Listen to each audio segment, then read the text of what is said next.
Shalom jemaat Tuhan, senang sekali kita bisa berjumpa lagi dalam acara Light of Revival, renungan firman Tuhan yang akan menuntun kita di sepanjang hari ini. Mari kita melihat bagian firman Tuhan yang akan kita renungkan di pagi hari ini di dalam 1 Korintus 2 ayat 4 sampai dengan ayatnya yang kelima. Baik perkataanku maupun pemberitaanku tidak kusampaikan dengan kata-kata hikmat yang meyakinkan, tetapi dengan keyakinan akan kekuatan roh, supaya iman kamu jangan bergantung pada hikmat manusia, tetapi pada kekuatan Allah. Bijaksanalah. Surat ini adalah surat pertama dari Rasul Paulus kepada jemaat Korintus. Korintus sendiri adalah salah satu kota yang berada di Yunani, dan kota ini memiliki kemajuan yang luar biasa karena kota ini adalah kota metropolitan yang cukup terpandang pada zaman Rasul Paulus. Kemajuan demi kemajuan yang terjadi di kota ini membuat masyarakat di sana, terkhususnya jemaat di Korintus, menyombongkan diri mereka atau memegahkan diri mereka. Dan ada begitu banyak dosa juga yang terjadi di kota ini. Rasul Paulus ketika menulis surat ini, ia sedang berada di Efesus. Ia mendengar tentang kondisi jemaat ini dari salah satu utusan jemaat Korintus yang meminta nasihat darinya terhadap keadaan jemaat Korintus pada saat itu. Dalam surat ini, Rasul Paulus menyampaikan bagaimana ia datang pertama kali dan bagaimana ia menyampaikan Injil itu kepada mereka, jemaat Korintus. Rasul Paulus berkata bahwa ia datang bukan dengan kata-kata yang penuh hikmat, ya, tetapi ia datang dengan keyakinan kepada kekuatan roh. Dari sini dapat kita tarik bahwa Rasul Paulus menyadari bahwa bukan kepandaiannya, bukan hikmat yang dimiliki oleh Rasul Pauluslah yang membawa seseorang dapat menerima Kristus atau menerima Injil itu sendiri. Tetapi itu adalah pekerjaan roh. Karena hikmat atau kepandaian adalah karunia dari Allah kepada kita untuk kita pakai sebagai kemuliaan Allah, bukan untuk memuliakan diri kita sendiri. Jemaat Korintus tidak menyadari akan hal ini, bahwa bukan kepandaian atau hikmat yang dimiliki oleh mereka lah yang membuat mereka sampai di titik ini, sampai di titik bahwa mereka sungguh-sungguh menjadi orang percaya. Oleh karena itu, jemaat Tuhan, mari sama-sama kita merenungkan hal ini.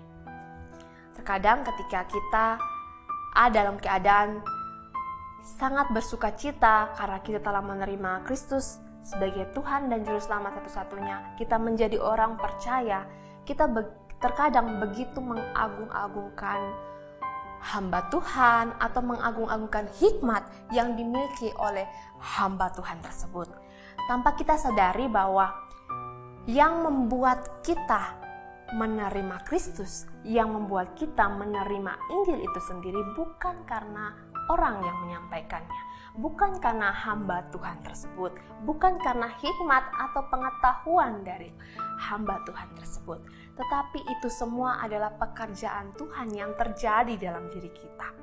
Lebih lanjut daripada itu, Rasul Paulus berkata bahwa supaya iman kamu jangan bergantung pada hikmat manusia, tetapi pada kekuatan Allah.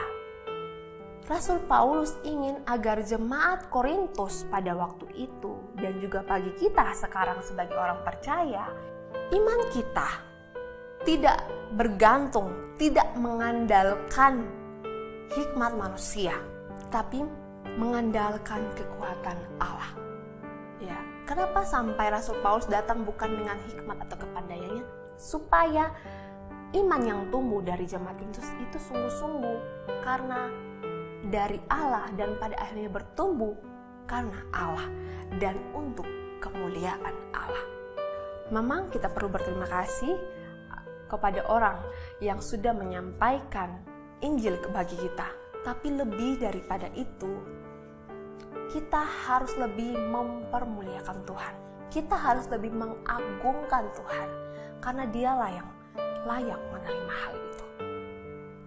Tapi di sini bukan berarti bahwa seseorang yang menyampaikan Injil atau menyampaikan kebenaran firman Tuhan karena hanya bergantung kepada kekuatan Allah atau kekuatan roh saja, lalu tidak mempersiapkan diri dengan baik dan hanya karena roh saja saya harus menyampaikan itu. Tidak. Ketika seseorang dipercayakan untuk menyampaikan Injil atau kebenaran firman Tuhan, ia tetap harus mempersiapkan diri dengan baik, menggali kebenaran itu dengan sungguh-sungguh karena itu berasal dari Allah.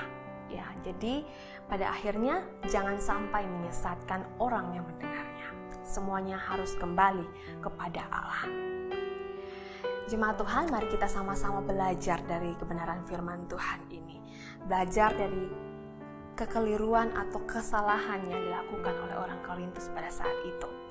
Jemaat Korintus pada saat itu, sehingga kita tidak mengulanginya lagi.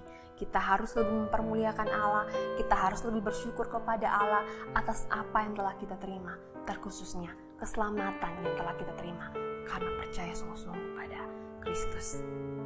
Biarlah firman Tuhan ini boleh memberkati kita. Mari kita menghadap Tuhan di dalam doa.